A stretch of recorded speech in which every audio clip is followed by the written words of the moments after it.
Oh bah heureusement que j'arrive bientôt à Decathlon, hein. Encore Decathlon, regarde, regardez, je vous montre. Ces chaussures ont même pas 400 bornes. Voyez déjà comment elle est. Putain, heureusement que demain j'arrive au Puy-en-Velay et que je pourrai aller à Decathlon. Et j'ai fait que de la marche, hein. Que de la marche. J'ai rien fait de plus. Ça me saoule. 130 € pour ça. Juste pour même pas 400 bornes, quoi. Allez, ils ont peut-être fait 500. C'est pas normal, les gars. Pas normal du tout. Pas du tout. Oh, c'est pas grave, je leur en veux pas. De toute façon, demain j'arrive. Je suis content. Mais vous savez ce que je suis plus fier, ce que j'adore, c'est ça. Me dire que ça, c'est la plus belle de toutes les maisons.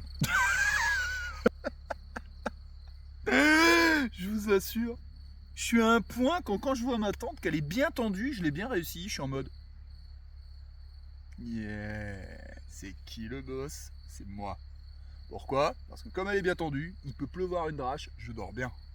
M'en bats les couilles. Oh là là, comme dit ma mère, faut que j'arrête de me les bottes parce qu'un jour je vais les perdre. Mais c'est un truc de fou quoi. Ah, les pieds. Vous savez aussi c'est quoi la bonne nouvelle? C'est que j'ai plus d'ampoule. Bon, je vais pas crier victoire trop vite, mais mes pieds sont faits. Plus d'ampoule. Non, maintenant c'est les chevilles maintenant. C'est ça qui est chiant. Les chevilles, putain. Ça par contre, des nouvelles douleurs qui viennent là, c'est atroce. J'ai la cheville droite à chaque fois. Je sais pas pourquoi, je sens que elle est très, comment est-ce qu'on dit ça? Fragilisée, je pense. Attendez, je vais vous mettre un peu plus loin. Là,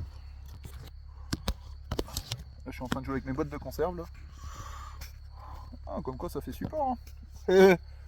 Avec un rien, moi ça marche. Non, mais franchement, tout ça pour vous dire que franchement, les. Genre, c'est une goutte d'eau. Et les chaussettes, les ampoules, tout ça, ça marche nickel. Le seul truc qui est dommage, c'est les chevilles. Et les chevilles, ça picote bien. Franchement, ça fait bien bobo. Hein. Mais bon, je crois que ça va être aussi avec le temps, mais aussi j'abuse avec le poids du sac, je pense. J'ai un sac abusé. Il fait trop de poids. Là, je vais exprès manger les boîtes de conserve, ça va gagner des kilos, je pense. Ça va me gagner combien là en moins là si je bouffe les boîtes de conserve? 420 grammes. 420 grammes en moins, c'est mieux que rien. 420 grammes plus quelques biscuits en moins, tout ça. Voilà, j'ai 2 baguettes pour demain. Bon, ça va, 2 baguettes, c'est. Je crois que j'ai abusé aussi. En fait, j'ai pas encore trop. Pourtant, ça fait 2 mois hein, que je marche, mais j'ai pas encore trop la notion de bouffe. Parce que j'arrive pas à m'économiser. Je suis une grande gueule. Alors, ce qui m'énerve, c'est que j'ai l'impression que je suis un peu comme une femme, vous voyez. Il y a des moments, c'est comme si j'avais mes règles. J'ai faim, j'ai des pulsions, ou est-ce que des fois j'ai envie de. Je suis là, je marche, et des fois j'ai des pulsions de pépito. Hein? Demandez pas pourquoi. Ou des fois je marche et. Oh, un couscous. J'en rêve. Un super couscous. Bon, de toute façon, ce qui est sûr, c'est que. Je pourrais dire une chose, c'est que comme je passe à côté de Tarbes, je vais faire un détour exprès à Tarbes pour aller au couscous et l'Atlas. Ça, c'est certain. C'est sûr. Et je pourrais dire, un jour j'ai des enfants, les gars, je vais vous emmener un jour au meilleur couscous du monde, le couscous El Atlas au Foirail. Alors lui, je lui fais la pub les yeux fermés. Vous allez un jour là-bas, si un jour vous allez à Tarbes, je vous conseille à 1000%, à 1 milliard de pourcents, vous pouvez faire tous les couscous du monde. Le meilleur du monde, couscous El Atlas au Foirail. Tu peux pas tester. Si lui, il ferme, je chiale. Et je pourrais dire un jour, je serais même prêt à dormir devant le couscous. Je m'en fous, hein, vous me connaissez, je suis un gars qui dort devant Decathlon. Alors, si je dors devant Decathlon, vous croyez vraiment que ça me fait peur de dormir devant un couscous? Je m'en bats les steaks. Mais je pourrais dire, vous voyez les gars, j'ai traversé toute la France à pied pour aller me faire un couscous. Comme quoi c'est possible. C'est possible. Le mec, il se fait 900 km. Moi qui d'habitude, quand j'étais militaire, je prenais à la gare Lille-Europe ou Lille-Flandre, direction Paris, direction Tarbes.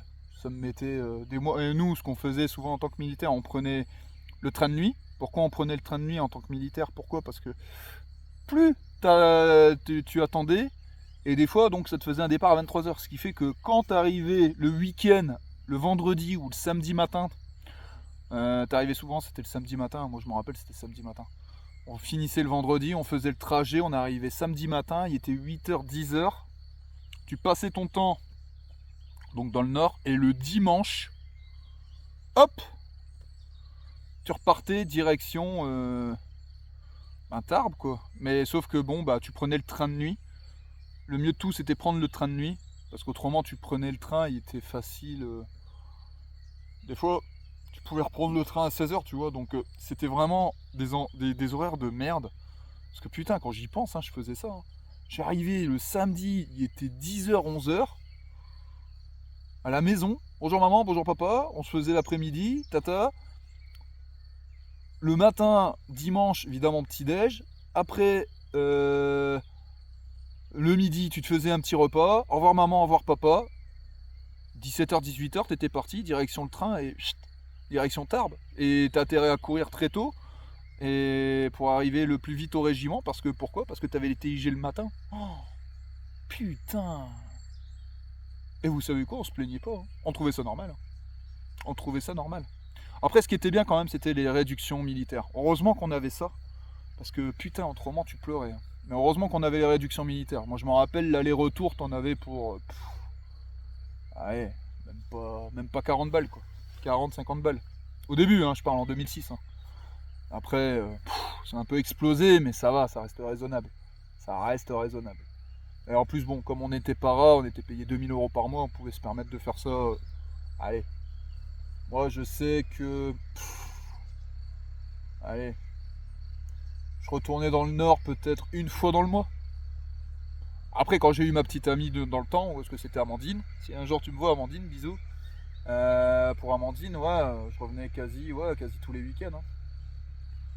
J'ai resté 2 ans avec cette fille. Hein. Donc 2 ans, où est-ce que tous les week-ends, dès que je pouvais, direction le Nord pour se voir un samedi après-midi, dimanche matin, et voilà, et après, on repartait le plus tôt possible. Hein. Franchement, quand vous êtes femme de militaire et que vous êtes militaire, croyez-moi, c'est pas facile. Hein. Vraiment, c'est pas facile. Vraiment. Surtout quand t'es dans le nord et que ton régiment est dans le sud. Hein. J'en ai vu des divorces. Putain. Donc ouais. Ah, c'était la belle époque. Je sais même plus pourquoi je parle de tout ça au final. Si, pour le couscous.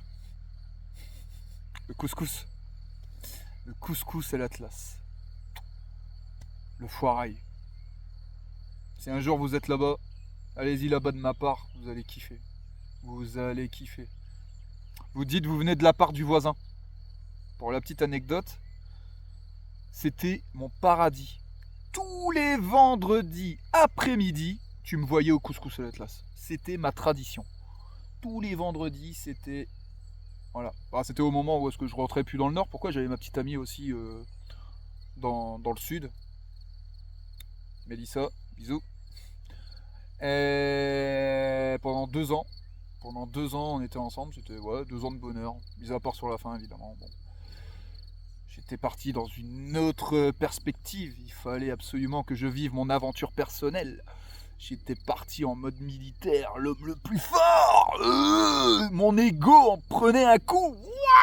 J'étais l'homme le plus beau, le plus fort, le plus intelligent. Et surtout le plus con. Mais je me rappellerai toujours d'un gars qui m'a dit: tu sais ce que tu perds et tu sais pas ce que tu gagnes. Et vous savez quoi? Bah, il avait raison. Il avait raison. Maintenant, la question que je me pose, si ce serait à refaire, est-ce que je referais exactement la même chose?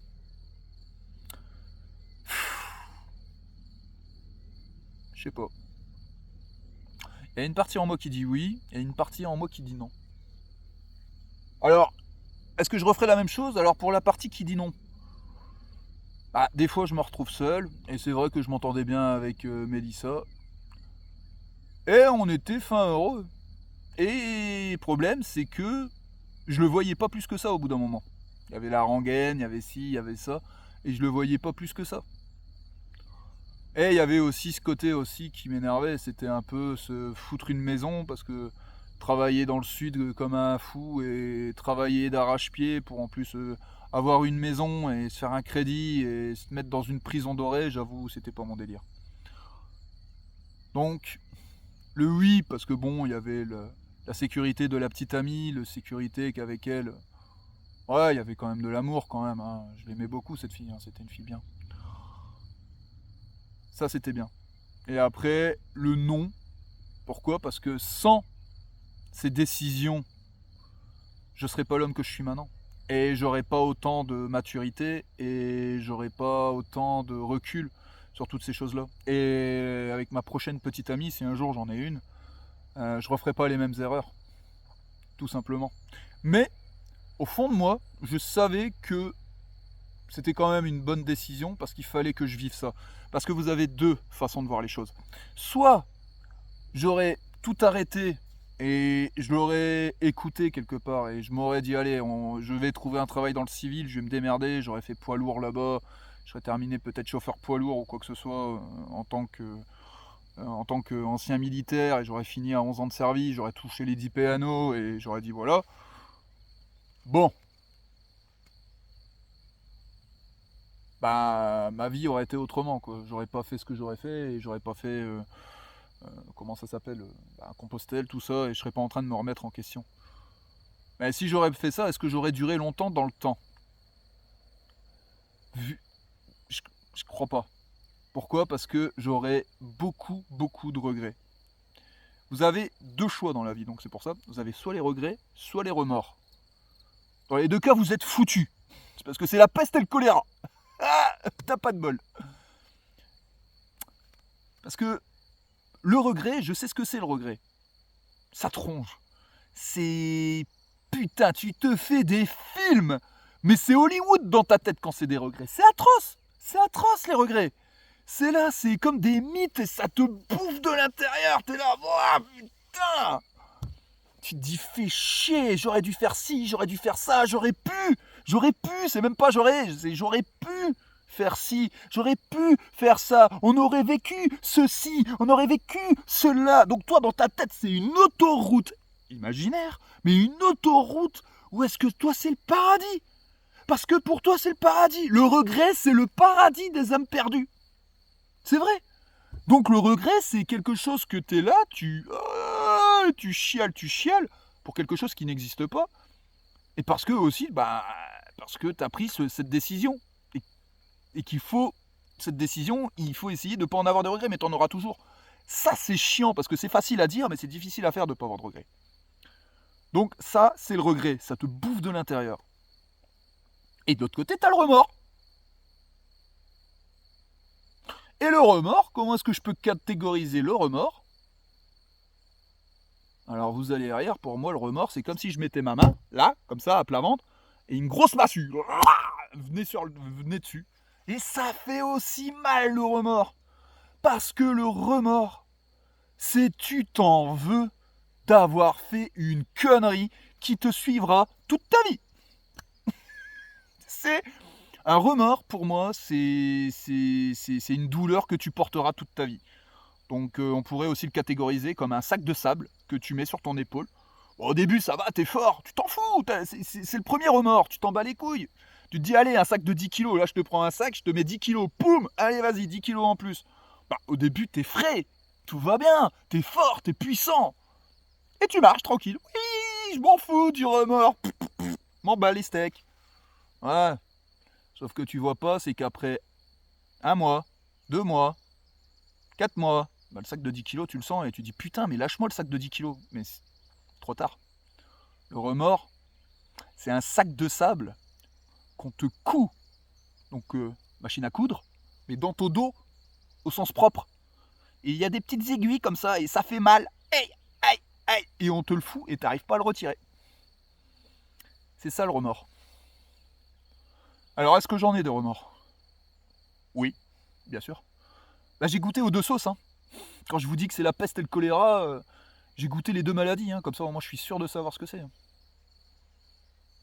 Et oui, j'en ai. Sur certains trucs que j'ai fait dans ma vie, oui, j'ai fait des choses que j'aurais pas dû, et ben, l'air de rien, le remords. Mais par contre, à choisir entre le remords et le regret, vous savez quoi ce que je préfère quand même? À choisir? Le remords. Pourquoi? Parce que je pense, de ce que j'ai vécu, le remords, si vous êtes un jour confronté à ce choix entre le regret ou le remords, je vous conseillerais quand même le remords. Pour la simple et unique raison que le remords vous fera grandir. Le regret, il sert à rien. Le regret, c'est imaginaire. Le regret, c'est vous qui vous faites un film et ça vous bouffe de l'intérieur et au final, c'est de la merde. Donc, le regret, c'est chiant. Ne vivez pas avec des regrets. Vraiment. Vivez plutôt avec des remords. Parce que le remords, c'est un sac de sable, mais la bonne nouvelle, c'est que le sac de sable, vous pouvez vous délester après par la suite. Ça mettra du temps, ça va vous faire mal, mais dans un autre sens, le remords vous fera grandir. Eh oui. Parce que je vous mets au pari que pendant 10 ans, je te mets un sac de sable de 10 kilos, pendant 10 ans, tu te le traînes, le sac de sable. Il y aura des jours, ça va aller, il y aura des jours, tu penseras même pas que tu auras 10 kilos sur le dos.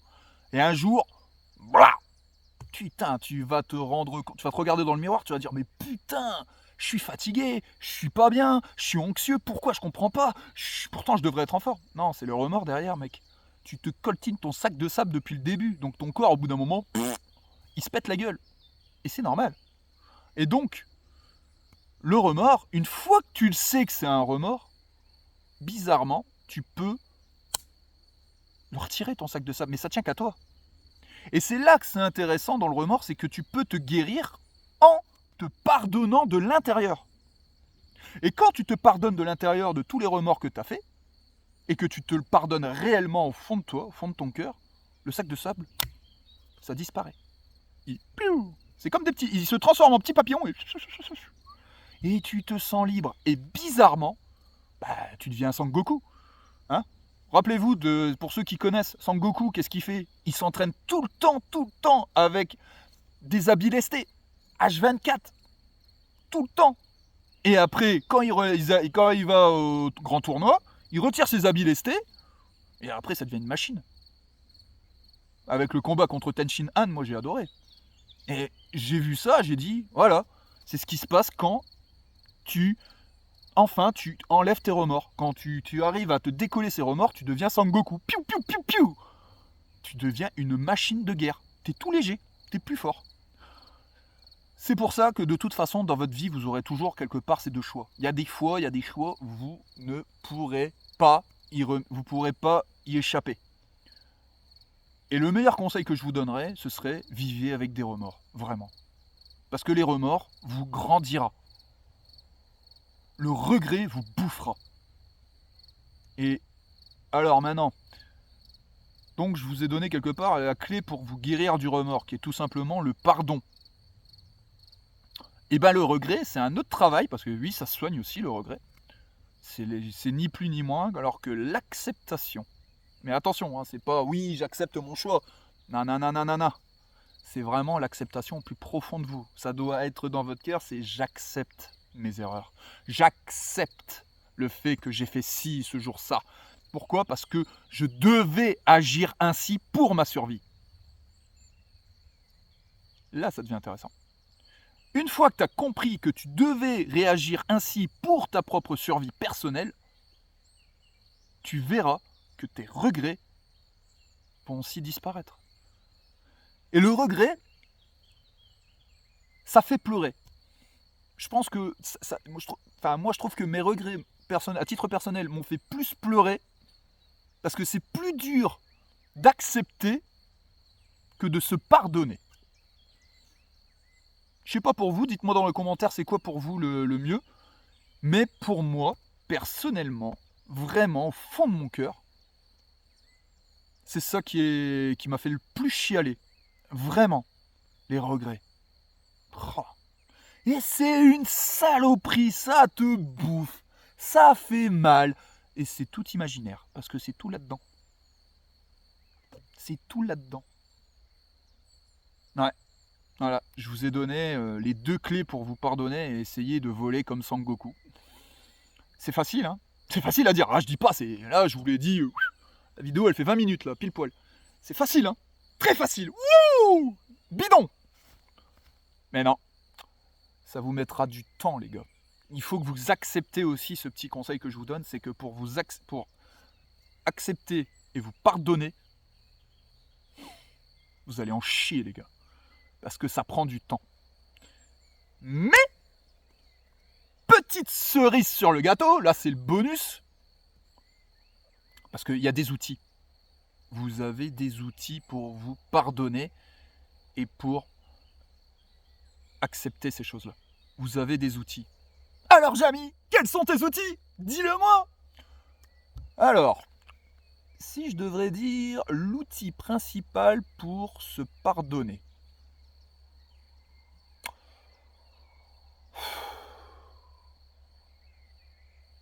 Du sport. Du sport. Et aussi avoir une force de caractère. Je vous montre. Je fais pas de pub, hein.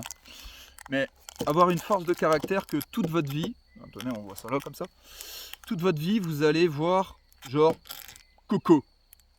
Et ça, c'est le tigre qui est en toi. Ouais, bah, c'est bien, pour une fois, là, je réussis à faire les 2 trucs.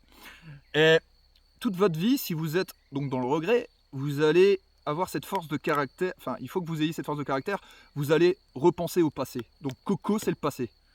Et vous allez toujours penser à ce passé, et vous allez voir ça, et vous allez vous faire toujours un film, donc cette autoroute de film, hein, c'est une autoroute de film, hein, où est-ce que vous allez être dessus, et vous allez dire, ah, j'aurais pu faire ci, j'aurais pu faire ça, on aurait pu vivre aussi, on aurait pu vivre ça, et ben il faut avoir cette force de caractère de regarder Frosties, voir le tigre qui est en toi, et dire, je m'en bats les couilles, de ça au fait, maintenant c'est ça maintenant que je veux voir, c'est mon futur.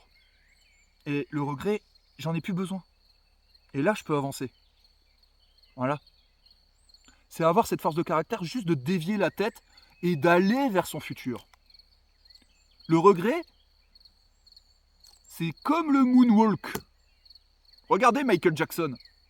Michael Jackson, quand il fait son moonwalk, c'est la même. Le regret, c'est moonwalk. Ah bah voilà, j'ai trouvé. Le regret, c'est le moonwalk. Vous avancez. Pourquoi vous avancez? Vous avancez parce que malgré qu'il y a ça, il y a au-dessus de moi, imaginez, je pourrais le faire en montage si je peux trouver, il y a un temps, un genre de chronomètre. Et le temps, c'est ce qui vous fait avancer. Malgré tout, vous allez avancer quoi qu'il en soit. Le temps passe, donc vous allez vieillir, quoi qu'il en soit. Mais si vous avancez, donc là j'arrive pas à le faire, quoique, vas-y, on va faire comme ça. Ouais, on va faire comme ça. Donc là, vous regardez, et là vous faites moonwalk. Donc votre tête, la tête elle est là, hein, et vous regardez le regret comme ça en chialant. Ah, mais pendant ce temps-là, il y a le temps qui passe. Et ben vous faites le moonwalk. Bon, je sais très mal faire le moonwalk avec les doigts, mais c'est comme ça. C'est ça le regret. Et l'outil, c'est de tourner. Donc alors on va dire que là j'étais avec Coco, hein, j'ai que 2 mains, hein, je peux pas faire mieux. Et là, vous avancez, et là, tic, tic, tic, tic, tic, tic, vous allez vers votre futur. Voilà. Aussi simple que ça. Putain, qui aurait dit que Frosties et Coco m'auraient aidé ce jour-là. C'est cool, hein. Donc ça, c'est la clé pour vous sauver des putains de regrets. Changez d'angle. Et concentrez-vous sur vous-même et concentrez-vous sur votre futur. Vous allez voir, le regret vont disparaître. Parce que vous n'aurez plus le temps d'y penser. Et vous ne regarderez plus ce qui se passe. Donc ça, c'est facile à dire. Mais le plus dur, bien sûr, je le dis, c'est comme si, évidemment, vous êtes scotché sur votre putain de passé de merde. Et au fait, ce qu'il faut, c'est... Et putain, vous allez avoir les cervicales, hein, les gars. Ah, ça va piquer, ça va faire crac, crac, crac, crac, crac. Et une fois que vous l'aurez fait, ça fait du bien. C'est comme quand vous allez au kiné. Vous voyez là, les gens là que je vois là, qui font les chiropracteurs, qui font crac, t'as l'impression qu'ils vont leur couper là, qu'ils vont leur claquer la nuque là. C'est exactement pareil. D'un coup, ça fait oh, oh, et d'un coup, vous ressentez revie. Ça va faire pareil. Faites-vous violence. Ayez la force. Frosties.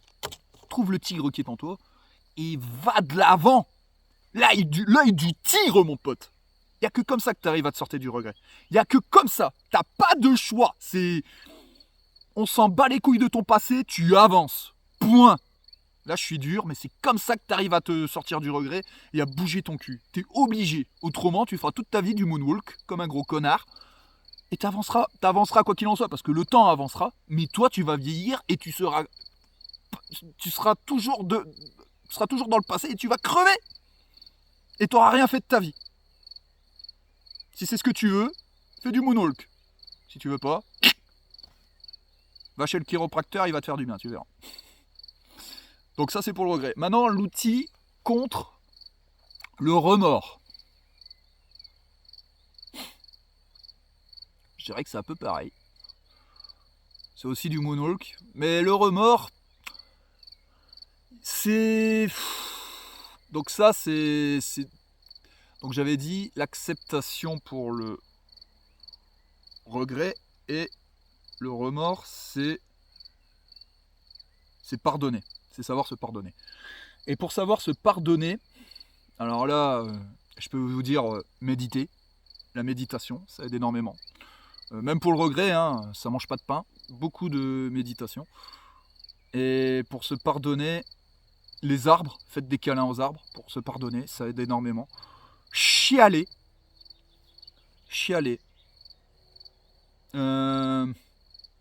Allez voir les gens à qui vous avez fait du tort ou la chose qui fait que vous n'arrivez pas à vous pardonner. Parlez avec eux, mettez les choses au clair. Là, par contre, le remords, c'est un autre délire parce que là, il faut que vous portez vos couilles, alors là, et que vous les posez sur la table. Il n'y a pas de secret. Autant le regret, c'est personnel, donc c'est dans votre tête. Vous êtes obligé de travailler sur vous-même le regret. Le regret, il n'y a pas le choix. Le pardon, ça dépend à qui vous avez fait du mal, ça dépend à ce que vous avez fait. Moi, il y a beaucoup de mal que j'ai fait involontairement ou quoi, j'ai dû en faire. Parce que moi aussi, je suis pas blanc-bleu, hein. Je suis un mec qui a fait des conneries, hein, comme tout le monde. Hein. Après, j'ai pas fait des trucs de fou, heureusement. Mais le mieux de tout, c'est aller voir les gens. Allez voir les gens. Et dites-leur et demandez-leur pardon. Et si vous donnent pas le pardon, c'est pas grave, vous avez fait le premier pas.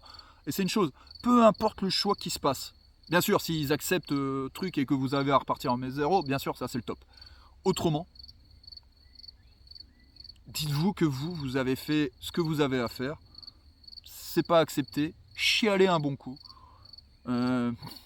Faites du sport, prenez soin de vous, c'est le plus important, il faut prendre soin de soi.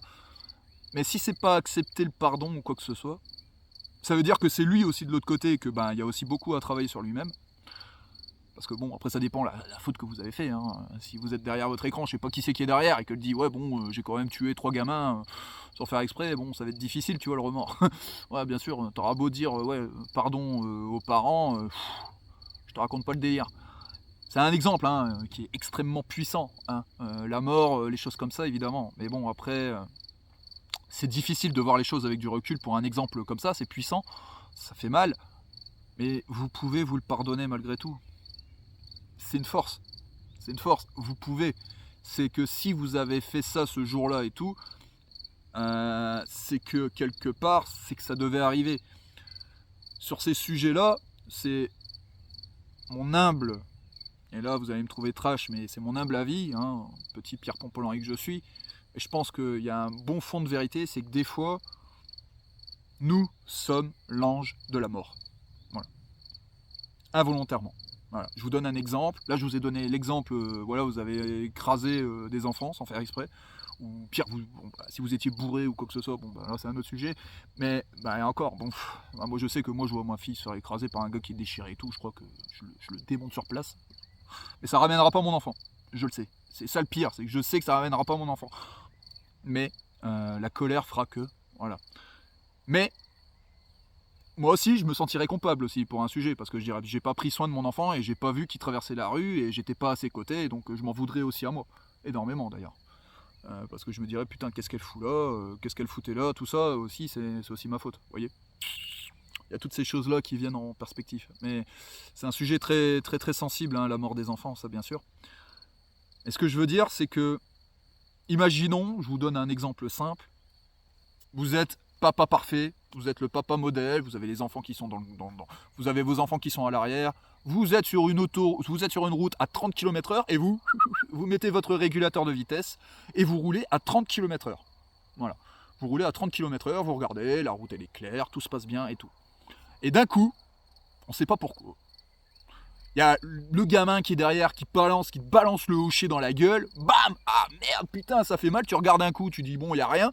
Tu vous prends le hocher, ça dure 2 secondes. Tu prends le hocher, tu dis bon, allez, tu le fous sur le côté. Et au moment que tu fais ça, il y a un gamin qui passe et pas, tu le tapes, terminé. Hop, commotion cérébrale, il est mort. T'as pas bu. T'étais dans la limite t'étais à 30 km/h. T'étais bien dans ta tête. Et d'un coup, t'as quand même tué une personne. C'est grave, c'est triste. Mais pour moi, dans ces situations-là, je pense qu'il y a quand même un destin qui fait que, des fois, nous, simples humains, des fois, on est appelé à être des anges de la mort. Voilà. C'est mon point de vue. C'est quelque chose qui est pour moi... C'est un sujet assez sensible. Mais ces choses-là, pour moi, c'est des choses que je trouve ça un peu logique. Parce que autant on peut être des anges bienveillants, comme là, ce que j'ai eu sur tout le long de mon parcours, j'ai eu des anges bienveillants. Ou est-ce qu'ils m'ont aidé? Et je les remercie. Mais des fois, n'oublions pas que les anges, il y a aussi l'ange de la mort. Et des fois, en tant qu'humains, nous avons une destinée, et des fois, nous sommes voués à devenir un ange de la mort. Et que des fois, donc vous qui regardez ça, pour ceux qui ont peut-être fait une connerie et tout, des fois, c'est mystique hein, ce que je vais vous dire. Mais là, c'est que vous étiez choisi pour faire ces accidents et que vous êtes sorti indemne et que, hélas, derrière vous, vous avez fait 3-4 morts. Alors je sais, c'est atroce hein, ce que je dis. C'est puissant, c'est ce que vous voulez, c'est peut-être illuminé pour certains qui vont dire mais c'est un illuminé ce mec-là. Mais je pense qu'avec tout ce que j'ai vécu, tout ce que j'ai vu, avec la profondeur de l'invisible que j'ai pu voir, je pense que nous, en tant qu'humains, des fois, c'est pas les anges hein, qui viennent sur Terre et qui disent voilà, je te prends, naninana. Non, je pense que des fois, on peut être appelé à faire ce sale boulot. Et des fois, ils nous choisissent nous parce qu'ils savent qu'on a assez de force pour après encaisser, pouvoir après un jour se pardonner et quand même aller de l'avant et pouvoir quand même faire notre vie. C'est mystique hein, ce que je dis, c'est fort, c'est puissant. Je suis arrivé sur ça parce que là, c'est sur le pardon. Et c'est pour ça que j'ai pris un cas extrême. Comme ça, au moins, vous essayez de comprendre ces choses-là. C'est que des fois, tout ce qui arrive, déjà, n'est pas fait par hasard. Du moins, les gros virages, c'est des choses qui sont déjà préécrites. Et il y a des choses comme ça qui vont arriver, qui vous arrivent sur le coin de la gueule et que quoi que vous fassiez, vous êtes obligé de le faire. Parce que c'est comme ça. Donc, voilà pour le pardon. Le pardon, il n'y a pas d'autre choix que de travailler sur soi-même. Après, bon, si c'est des ruptures... Là, je vous ai mis un cas extrême, comme ça au moins vous voyez ces choses-là. Après, évidemment, si c'est simplement des ruptures de cœur, tout ça, donc là, évidemment, c'est beaucoup plus facile, on va dire, à gérer, hein, même si j'avoue que si vous étiez très amoureux de votre femme ou de votre homme, je ne sais pas qui c'est qui est derrière, encore une fois, de votre femme ou de votre homme, que vous l'aimez réellement et que du jour au lendemain, hasta la vista baby, et que vous comprenez toujours pas pourquoi, des fois, il faut même pas chercher à comprendre, c'est comme ça. Laissez-le partir, il n'y a pas de regret à avoir. Le remords, c'est peut-être vous dire « Ah, j'aurais dû jamais me marier avec ce con, j'aurais jamais dû être amoureuse de lui, j'aurais jamais dû être amoureux de elle, nanana. » Non, vous en foutez. Je sais que c'est dur, hein, ce que je dis. Mais il faut que vous arriviez à avoir cette mentalité de dire « Non, je m'en fous. » Il faut que vous y arriviez. Parce qu'autrement, vous avancerez jamais. Et c'est comme ça que vous êtes dans le trou et qu'après, ben, vous grossissez, vous n'êtes pas bien, vous devenez insomniaque et vous êtes en dépression totale et vous allez crever, quoi. C'est pas le but. Le but, c'est de se relever et devenir la meilleure version de soi-même, non? Dites-moi si j'ai tort. En tout cas, voilà les amis, c'était petite vidéo comme ça, à chaud. Ça me fait du bien. C'était une petite vidéo très rapide sur le pardon, le regret, les remords, et regrets, remords, et bien sûr, comment, si je peux dire, les astuces, les trucs et astuces de Polo pour essayer de vous aider. Et moi, je le vois, ça marche, puisque je suis en train de le faire. Et autrement, si tout ce que je vous ai dit, ça marche pas, bah faites Compostelle. Voilà, c'est clair, d'être précis. Faites Compostelle, vous allez voir, ça va marcher. Faites Compostelle et partez de chez vous. Partez de chez vous, les gars. Je vous conseille. Bon, allez, voilà, sur cette belle vidéo, celle-là, je crois que je vais la mettre direct. Sans truc. Je pense que ça se passera bien. Je vais me réécouter, je vais voir ce que ça donne. Mettre des belles musiques par arrière-fond, et voilà quoi. Le plus important, c'est que vous vous sentez bien à la fin de cette journée, quoi. Et prenez soin de vous, les amis. Allez, bisous. Ciao, ciao.